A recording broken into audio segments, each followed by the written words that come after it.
Amakuru mashya ku gisirikare cy'u Rwanda nyuma y'ibizatangajwe bigiye kuba.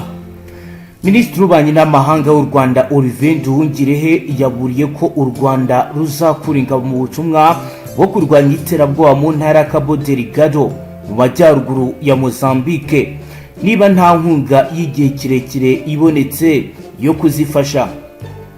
Minisitiri Nduhungirehe yabitangaje ku rubuga nkoranyambaga rwa X avuga ku nkuru y'ibiro ntaramakuru Reuters isubiramo amagambo y'umuvugizi wa leta y'u Rwanda Yolande Macron nawe wavuze ko ku nkuru y'igitangazamakuru Bloomberg akumvikanisha ko u Rwanda rushobora gukura abasirikare babwo mu butumwa.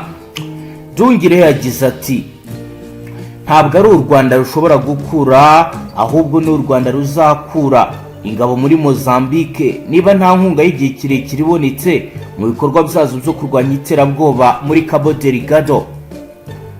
Inkuru y'ibanze ya Bloomberg yavuze ko ubufasha bw'umuryango w'ubumwe bw'Uburayi European Union ku ngabo z'u Rwanda RDF ziri mu butumwa muri Mozambique bwitezwe kurangira mu kwezi kwa gatanu y'umwaka kandi ko biteganyijwe ko butazongera gutangwa. Ubufasha bwayo mu ntangiriro muri 2024 Union Europeenne yahaye RDF ubufasha bwa miliyoni 20 z'amayero arenga miliyari 30 uyavunje mu franga y'u Rwanda.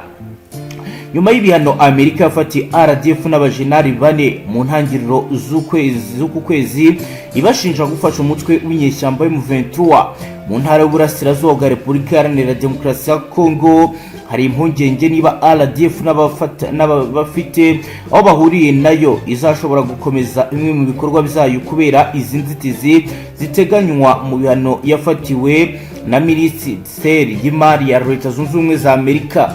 Inzobere z'umuryango w'abibumbye, Repubulika Iharanira Demokarasi ya Congo ndetse n'ibihugu byinshi byo mu burengerazuba bw'isi ntabwo byagiye bihuriza ku byo byagiye bitangaza kenshi, aho rero bagiye bashinja u Rwanda gufasha umutwe w'M23 urwanya ubutegetsi bwa Repubulika Iharanira Demokarasi ya Congo. Leta y'u Rwanda ihakana gufasha M23 ikavuga ko yashyizeho ingamba z'ubwirinzi.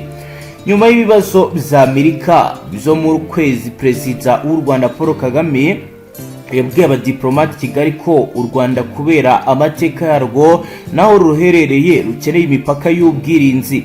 Yagize ati ingamba zacu z'ubwirinzi zigamije iyo ntego kandi nta kimwe kindi zigamije. Perezida Paul Kagame yongereho ati muri iki gihe nta muntu n'umwe muri twe wakwiha kwigira ntibindeba ku bishya birimo kuba muri politike mpuzamahanga, waba wemera cyangwa se utemera ko hariho umurongo ngenderwaho si gitegetswe ushingiye ku mategeko.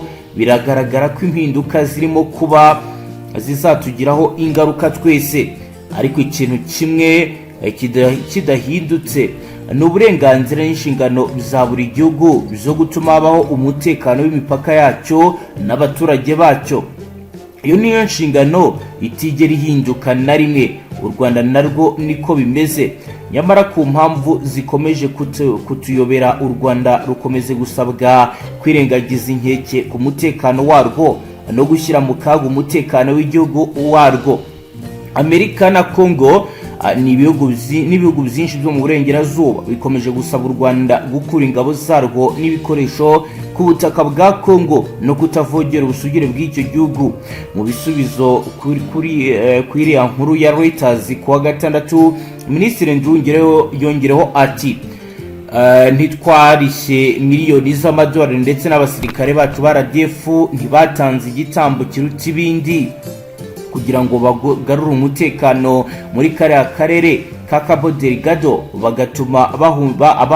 bigatuma abahungiye imbere mu gihugu basubira mu ngo zabo, abana bagasubira ku ishuri, ubucuruzi bukongera gufungura imiryango. N'inshingano kabombo y'ishoramari ryo muri NG gaze yo gucukura itunganyije cyangwa liquefied nature gas ikongera gukora ngo tubone abasirikare bacu b'intwari bahora bibazwaho, basedzwa, banengwa, bashinjwa cyangwa bahanwa n'ibihugu nyirizina bizungukira cyane mu butumwa bwacu muri Mozambique. Nibyo twiteguye kuva muri Mozambique niba umurimo wacu ibyo twagezeho bidashimwa.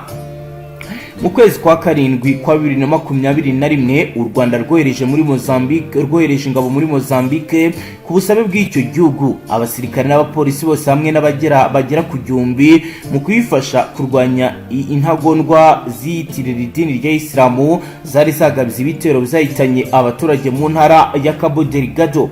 Nyuma Perezida Paul Kagame yavuze ko uwo mubare waje kwiyongera ukagera ku basirikare n'abapolisi bagera ku 2,000. Abasirikare n'abapolisi b'u Rwanda binjiye mu bikorwa byo gucunga umutekano w'ibikorwa birimo iby'ishoramari muri NRNG bya kompanyi ya Total Energy y'Ubufaransa, kimwe mu bihugu 27 bigize Union Européenne, na kompanyi Exxon Mobil yo muri Amerika, bitangazwa ko bifite agaciro ka miliyari 50 z'amadolari y'Amerika. Bamwe mu banyarwanda batavuga rumwe n'ubutegetsi bw'u Rwanda baba hanze bagiye badenga ibikorwa nk'ibyo by'ingabo z'u Rwanda mu mahanga, bazishinja guhinduka kompanyi icunga umutekano w'inyungu z'ibihugu bikomeye, bagasaba ko zitaha. Minisitiri Nduhungira yatangaje ibiro mu gihe muri iki cyumweru cy'amwe ry'umukino wa basket mu Rwanda Ferwaba ryatangajwe ikipe ya APR Basketball Club y'ingabo z'u Rwanda yahisemo kwikura mu mukino yimirije y'irushanwa rya cyangwa Basketball African League riterwa inkunga na shampiyona basket yo muri Amerika NBA, ikazasimburwa n'ikipe ya LRSSB Tigers. Mu itangazo yasohoye kuwa gatanu, BAR yatangaje ko ikipe ya APR Basketball Club izasimburwa mbere y'uko irushanwa mu cyiciro cy'itsinda rya Kalahari Conference ritangirira muri Afurika y'Epfo ku itariki ya 27 z'uku kwezi. Yaba APR BAL cyangwa se Ferwaba ntibavuze impamvu y'iyi kipe yari iherutse gukura abakinnyi bamwe bakomeye, kugura bamwe mu bakinnyi bakomeye. Ntabwo bigeze bavuga impamvu kuri ubu rero bafashe iki cyemezo. Gusa mu Rwanda bitangazamakuru byinshi byatangajwe ko kwikura mu irushanwa kw'ikipe yabaye iya mbere muri shampiyona y'igihugu bifitanye isano n'ibihano Amerika iherutse gufatira RDF n'abajenali 4 nk'uko rero bitangazwa kandi bikavugwa. Ni mu gihe kandi kuri ubu amakuru akomeye yagiye atangazwa na guverinoma y'u Rwanda yagaragaje ko kugira ngo ibikorwa byo kurwanya iterabwoba ingabo z'u Rwanda zirimo mu ntara ya Cabo Delgado bikomeze, bisaba inkunga ihagije, mu gihe amakuru avuga ko iyo umuryango w'ubumwe bw'Uburayi watangaga ishobora guhagarikwa. Bizatangajwe n'umuvugizi wa guverinoma y'u Rwanda Yolande Macron asubiza inkuru y'ikinyamakuru Bloomberg ivuga ko amasezerano y'inkunga y'amafaranga Union Européenne igenera ibikorwa bya RDF Cabo Delgado izarangira mu kwezi kwa gatanu kwa 2026. Inkunga ya miliyoni 20 z'amayero yemejwe n'abaminisitiri b'abamanyi n'amahanga bihugu bigize Union Européenne ubwo bahuriraga mu nama yabereye i Brussels mu Bubiligi ku itariki 18 z'ukwezi kwa 11 2024. Yakurikiranye indi nkayo yari yeremerewe ingabo z'u Rwanda muri 2022. Ihagarikwa ry'amasezerano rije nyuma y'ibihano rero bizafashwe nk'uko twabibabwiye haruguru.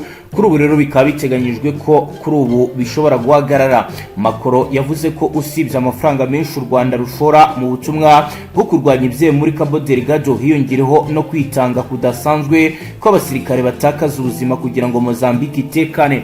Umuvugizi wa guverinoma yavuze ko umusaruro w'ubutumwa bwa RDF wigaragaza kuko abasivili basubiye mu ngo zabo, abana basubiye ku ishuri, ubucuruzi bwongeye gufungura, ishoramari ryongeye gukomeza.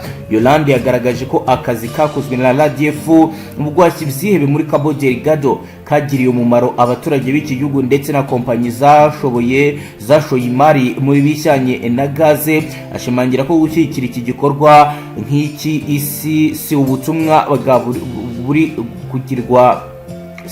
kugirirwa u Rwanda gusa.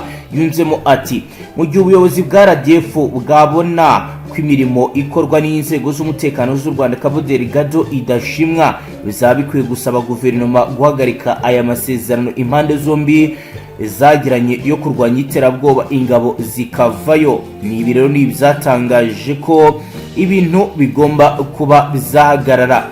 Ni mu gihe rero twareba hamwe ibyagiye bitangazwa nabo ku ruhande rw'u Rwanda ubw'akazi muri Cabo Delgado kari gakomeje, aho rero byagiye bigaragara ko batanze umusaruro ukomeye. Hari muri 2024 Brigadier General Ronald Wivanga yabigarutseho mu kiganiro yahaye RBA kibanze ku rugendo rw'imyaka 20 ishize u Rwanda rutangiye ibikorwa byo kubungabunga amahoro hirya no hino ku isi.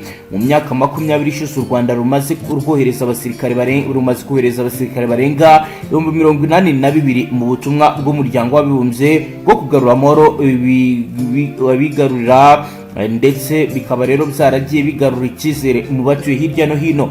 Mu butumwa bwatangire mu ntara ya Darfur muri Sudan muri 2006 bukomereza muri Sudan y'Epfo muri 2011 ndetse no muri Repubulika ya Centrafrica. Muri Centrafrica usibye kuba u Rwanda rufite ingabo ziri mu butumwa bwa Loni kuva muri 2021 runafite izindi ngabo rwohereje biciye mu masezerano y'ubufatanye y'ibihugu byombi basinyanye. Izi ngabo zoherejwe mu gihe iki gihugu cyari gisumbirijwe n'imitwe inyeshyamba ishyigikiye Bozizi yashakaga guhirika ubutegetsi bwa Perezida Faustin Archange Touadéra.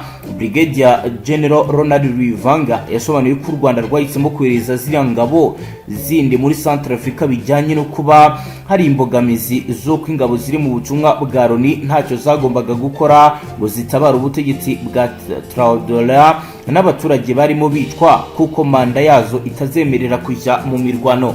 Yunzemo ko iyo ingabo z'u Rwanda zidatabara kuri uyu mujyi wa Bangui usanzwe ari umurwa mukuru wa Centrafrica wakabaye warafashwe. Yagize ati Perezida Bozizi yafashe igisirikare gikomeye abatera Bangui rero yari gufatwa iyo hataba umusada wacu. Muri 2015 naho hano twakoze inama twafatiyemo ibyemezo by'uko tugomba guhindura uburyo bw'imikorere ya Loni, ariko nta cyahindutse kuko ibibazo byabaye muri Centrafrica muri 2021 byagaragaje ko hari inenge ikomeye cyane muri systeme y'umuryango w'abibumbye. Wivanga yunzemo ko kuri ubu Rwanda runiteguye kujya gutanga umusanzu no mu bindi bihugu birimo umutekano muke mu gihe cyose ruzaba rwitabajwe. Inukuru natwe dusoje ngato bashyikiriza amakuru akomeye arebana n'umutekano, politiki, ububanyi n'amakungu ndetse n'ubuzima bwa munsi bw'abanyagihugu. Dukurikiye bwa mbere kandi subscribe dukomeze kubana.